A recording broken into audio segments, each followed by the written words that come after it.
നമസ്കാരം. ഇനി മുതൽ നാളെ തൊട്ട് ആരും നമസ്കാരം പറയില്ല. കാരണം എന്താ? അയലോകത്തിരിക്കണ വേണ്ടി ഈശ്വര ചൈതന്യം ഞാൻ കണ്ടുപിടിച്ചു എന്ന് പറഞ്ഞാൽ സമ്മതിക്കോ?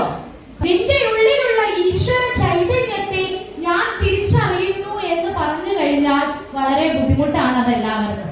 ഇവിടെ 9 രാത്രികൾ കൂടുന്നതാണ് നവരാത്രി, അല്ലെങ്കിൽ നവാഹം, അല്ലെങ്കിൽ യജ്ഞം എന്ന് നമ്മൾ പറയുന്നു. ഈ യജ്ഞത്തിന് ഒരു കാര്യമുണ്ട്. ഇതാദ്യമായി ചെയ്തത് വ്യാസ മഹർഷിയാണ്. ഇതാദ്യമായിട്ട് നവാഹം ചെയ്തത്. ഒരു ദിവസം സന്ധ്യാവന്ദനത്തിന്റെ സമയത്ത് നദീതീരത്ത് ഇങ്ങനെ ഇരിക്കുകയാണ് വ്യാസ മഹർഷി. ഇങ്ങനെ ഇരിക്കുമ്പോ ഒരു കുരുവിക്കൂട്ടിന് ഭയങ്കരമായിട്ടൊരു ഒച്ചയേക്കാണ്.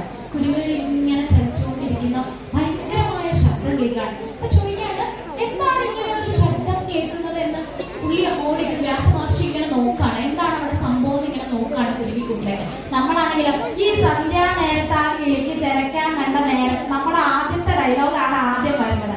പക്ഷേ സന്ധ്യാവന്ദനത്തിന്റെ സമയത്ത് കുരുവി ചിലച്ചപ്പോൾ ആദ്യമായി വ്യാസ മഹർഷി ചോദിച്ചത്, ഇവിടെ എന്താണ് കണ്ടതെന്ന് അറിയാമോ നിങ്ങൾക്ക്?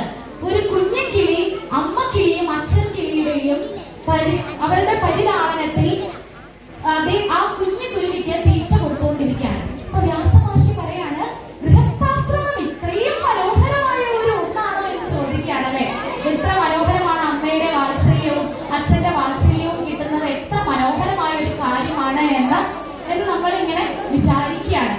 നമ്മളല്ല, വ്യാസ മഹർഷി വിചാരിക്കുകയാണ് ഇത്രയും മനോഹരമായ ഒരു കാര്യമാണോ എന്ന്.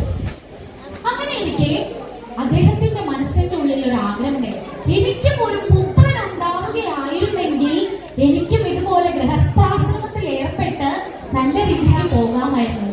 പെട്ടെന്നാണ് അവിടെ ഒരു ചിന്ത, ഉത്കണ്ഠ പെട്ടെന്ന് വന്നു. ഞാനൊരു മഹർഷിയല്ലേ, പിന്നെ എങ്ങനെയാണ് എനിക്ക് ഗൃഹസ്ഥാശ്രമത്തിൽ ഏർപ്പെടാൻ സാധിക്കുന്നത് എന്ന് ചിന്തിക്കുകയാണ്. ഉടൻ തന്നെ അവിടെ ഒരു വിഷാദ മനോഭാവം നിറയുകയാണ്. കാരണം എന്താ? ഒരിക്കലും ഒരു മഹർഷിക്ക് ഗൃഹസ്ഥാശ്രമത്തിൽ ഏർപ്പെടാൻ പറ്റുമോ? ഇല്ല അല്ലേ, ഒരിക്കലും പറ്റില്ല. അപ്പൊ അങ്ങനെ ഇരിക്കുമ്പോ വിഷമത്തിലായി ഒരു പാത്രത്തിൽ ചാവ് പിടിക്കാനുള്ള കാരണം എന്താ?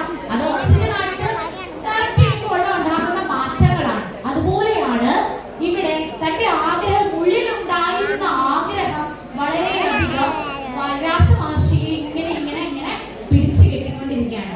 അങ്ങനെ ഇരിക്കുമ്പോഴാണ് നമ്മൾ ദുഃഖിതയായിരിക്കുമ്പോൾ ആരാ വന്നെ നമ്മളെ സഹായിക്കാൻ?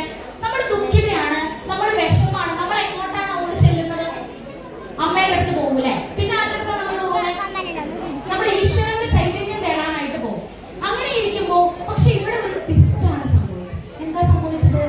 ഈശ്വരൻ വിഷമിച്ചിരിക്കുന്ന വ്യാസ മഹർഷിയെ അയക്കാൻ വേണ്ടിയിട്ട്, അവിടെ എന്താണ് സംഭവിക്കുന്നത് എന്ന് അറിയാൻ വേണ്ടിയിട്ട് നാരദനെ അയക്കുകയാണ്. എന്താണ് എന്റെ പ്രിയനായ ഭക്തൻ എന്തിനാണ് ഇവിടെ വിഷമിച്ചിരിക്കുന്നത് എന്ന് പറഞ്ഞുകൊണ്ട് വ്യാസ മഹർഷിയുടെ അടുത്തേക്ക് നാരദനെ അയക്കാണ്. അപ്പൊ പറയാണ്, നീ നവാഹം നടത്തൂ, യജ്ഞം നടത്തൂ, ജ്ഞാനയജ്ഞം നടത്തൂ, നിനക്ക് പുത്രൻ ഉണ്ടാവും എന്ന് പറയാണ്. അങ്ങനെ യജ്ഞം നടത്തി. ആദ്യമായി വ്യാസ മഹർഷി യജ്ഞം നടത്തി. എന്തുണ്ടായി? ഒരു പുത്രൻ ഉണ്ടായി. ആരുണ്ടായേ? പുത്രൻ. ഒരു എനർജി ഇല്ലാണ്ട് ഉറങ്ങണോ? അല്ല, പുത്രൻ ഉണ്ടായി. അങ്ങനെ ഉണ്ടായി. ആദ്യമായി നവാഹം അല്ലെങ്കിൽ നവരാത്രി എന്ന സങ്കല്പം കൊണ്ടുവന്നത് വ്യാസ മഹർഷിയാണ്. അതിനുശേഷമാണ് നമ്മൾ ഈ നവരാത്രി എന്ന 9 രാത്രികൾ. ഈ 9 രാത്രികളുടെ പ്രത്യേകത എന്താണ്? ദുർഗാദേവിയുടെ 9 ഭാവങ്ങളാണ് ഈ 9 രാത്രികളിലും നമുക്ക് തെളിഞ്ഞു കാണാനായിട്ട് സാധിക്കുന്നത്. നവരാത്രികളിൽ ഏറ്റവും ആദ്യത്തെ രാത്രി. എന്തുകൊണ്ടാണ് ഈ വസന്തകാലത്തും ശരത്കാലത്തിലും നമ്മൾ നവരാത്രി ആഘോഷിക്കുന്നത്? ആ സമയത്ത് നമുക്ക് ഏറ്റവും കൂടുതൽ ആപത്തുകളും ദുഃഖങ്ങളും വന്നു ചേരുന്ന സമയമാണെന്ന് പൂർവികർ പറയപ്പെടുന്നു.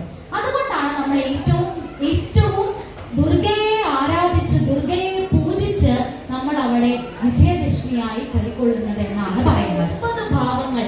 സ്ത്രീ എന്ന ദുർഗയെ, സ്ത്രീയുടെ 9 രൂപങ്ങൾ, അതായത് കുഞ്ഞു കുട്ടി തൊട്ട് ആർത്തവ വിരാമം കഴിഞ്ഞ ഒരു സ്ത്രീ എന്ന ഭാവത്തിൽ വരെയായിട്ട്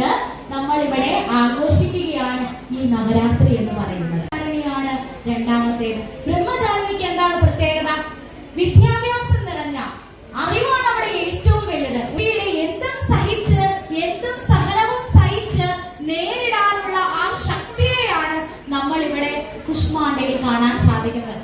അതായത് ഗർഭം ധരിച്ചിരിക്കുന്ന ഒരു സ്ത്രീക്ക് എന്തിനേയും നേരിടാനുള്ള ഒരു ധൈര്യമുണ്ട് എന്നും ഒരിക്കൽ നമ്മളെ ഇങ്ങനെ ഒരു മഹാകവി പാടി വെച്ചിട്ടുണ്ട്. എങ്ങനെയാണ്? 4-5 മാസം ഒരു മോൾ നയനങ്ങൾ വെച്ച് കാലന്റെ കണ്ണിൽ അകപ്പെടാതെ വളർത്തിനില്ലേ, ഞാൻ ഈ ഭൂമിയിൽ വന്നു നിന്നത് എന്തിനാണ്, ഞാൻ ഇവിടെ ഈ ഭൂമിയിൽ സ്ഥിതി ചെയ്യുന്നത് എന്നെല്ലാമുള്ള ഒരു ഭാവത്തിലാണ് സിദ്ധരാത്രി എന്ന് പറയുമ്പോൾ നമുക്ക് മനസ്സിലാക്കാനായിട്ട് സാധിക്കുന്നത്. അടുത്തതാണ്, ഇപ്പോൾ 8 രാത്രികൾ നമ്മൾ കടന്നുപോയി. ഇനി നമ്മൾ ഏതാണ്? അതെ, നവരാത്രി. കുട്ടികളുടെ എല്ലാം ഇഷ്ടപ്പെട്ട ബുക്ക് പൂജയ്ക്ക് വെക്കുന്ന, പണ്ടൊരു കാലത്ത് നവരാത്രി എന്താണെന്ന് ചോദിച്ചാൽ ഞാനടക്കം പറഞ്ഞൊരു കാലഘട്ടമായിരുന്നു. ബുക്ക് കൊണ്ടുപോയി അമ്പലത്തിൽ വെച്ച അമ്മയടക്കം ആരും ബുക്ക് ചോദിക്കില്ലാത്ത ഒരു സമയമായിരുന്നു നവരാത്രി എന്ന്. അതുപോലെ ഇപ്പോഴും നവരാത്രി എന്ന് വിളിച്ചു പറയുമ്പോൾ കുട്ടികളുടെ മനസ്സിൽ ഒരു പ്രത്യേക തരം പ്രഭാവലയം നമുക്ക് കാണാനായിട്ട് സാധിക്കും. കാരണം എന്താ? ഒരു മനുഷ്യന് പഠിക്കാൻ കഴിയില്ലാത്ത ഒരു അവസ്ഥാന്തരമാണത് എന്ന് പറയുന്നത്.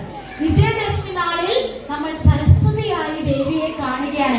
എല്ലാം സഹിച്ച്, എല്ലാ സഹനവും നേരിട്ട് അവൾ വിജയത്തിന്റെ പാതയിലേക്ക് എത്തിയിരിക്കുന്ന സർവാലങ്കാര ഭൂഷിയായ ഈശ്വരന്റെ അല്ലെങ്കിൽ ആ ദേവിയുടെ ചൈതന്യമായ സ്വരൂപത്തെയാണ് നമുക്ക് അവിടെ കാണാൻ